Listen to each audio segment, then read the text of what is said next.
Bonjour et bienvenue, voici notre tour d'horizon économique, géopolitique et boursier. Nous sommes le vendredi 8 novembre. Pour comprendre comment tourne la planète finance, c'est sur la bourse au quotidien et nulle part ailleurs. Et l'épisode du jour s'intitulera Les indices boursiers pris dans l'étau des taux. Encore faudrait-il qu'ils s'en rendent compte et que ça commence à pincer.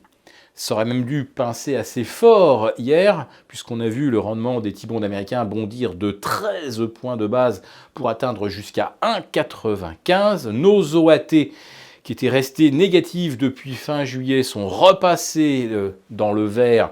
On a désormais un rendement de plus 0,05, certes symbolique, mais c'est quand même 45 points de plus que le 3 septembre dernier. Et pendant que les taux remonter inexorablement, on a le CAC 40 qui a gagné quand même la bagatelle de 8%. On est même à 9% si on prend le plus bas du plus bas, testé le 3 octobre par le CAC 40 Global Return et qui hier est allé chercher les 16 000 points. Oui, je vous parlais d'une fameuse grille du loto avec tous ces scores ronds.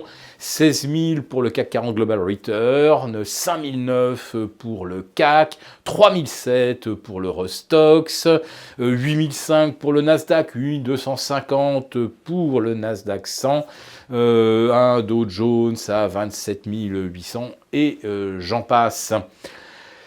On est là sur des niveaux de culmination historiques, c'est évident, mais c'est surtout que les indicateurs de tension sont également à un maximum, avec un indice Fear and Greed Index, appétit pour le risque, à 90%, et personne ne semble s'être aperçu que les taux, en l'espace de 6 semaines, avaient repris entre 40 et 50 points. C'est comme si la Banque centrale avait en fait donné 2 tours de vis monétaire, et on continue de nous servir encore, et sempiternellement, le discours « Ah bah oui, mais vu le rendement des obligations, il n'y a évidemment pas d'alternative ».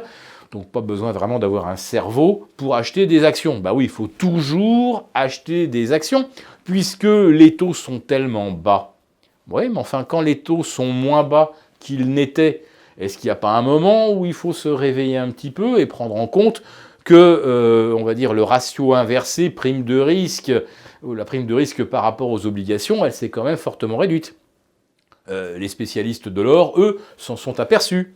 L'once d'or est repassée de 1550 à 1460. Et les actions, je le répète, depuis le 3 octobre dernier, nous sommes sur un rallye haussier de 8 à 9% en ligne droite, sans aucun retracement intermédiaire. Alors bon, la question... pourquoi on a pu grimper malgré la remontée des taux? On connaît la réponse, oui, parce que la BCE a relancé son QE qui a démarré le 1er novembre, et la Fed a rajouté jusqu'à présent 280 milliards à son bilan depuis le 16 septembre dernier. Donc il y a bien eu effectivement l'effet des flux injectés par les banques centrales, mais alors peut-être est-ce le moment de se demander pourquoi ces injections de flux ne parviennent plus à stopper l'ascension des taux d'intérêt. Voilà, cette question, je pense qu'elle est absolument centrale, et que ceux qui ne veulent pas se la poser espèrent simplement que le miracle de la hausse funiculaire va se prolonger éternellement. On a aujourd'hui ce fameux consensus qui est que... on va vers un rallye de fin d'année, on va vers un rallye d'année électorale. En aucun cas, la combinaison de ces deux éléments ne permettrait que les indices boursiers connaissent une grosse correction. Et je peux vous assurer que ce consensus-là, il est partagé par 90% au moins des gérants aujourd'hui. Oui, il va y avoir le rallye de fin d'année, et Donald Trump soutiendra coûte que coûte les indices boursiers pour être réélu l'an prochain. Figurez-vous que ceux qui ne voudraient pas que M. Trump soit réélu pourraient justement s'attacher à ne pas favoriser la hausse de Wall Street. Et si vous voyez à qui je pense, on regarde probablement du côté de Pékin. Voilà, donc si cette vidéo vous a plu, n'hésitez pas à nous mettre un thumb up, et puis postez vos commentaires, et puis je répondrai de nouveau en direct à toutes vos questions.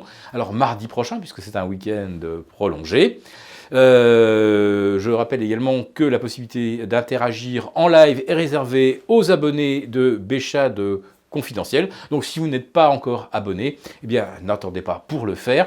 Vous trouverez le lien d'inscription sous cette vidéo. Donc je vous souhaite à tous un très bon week-end et rendez-vous pour notre live mardi matin.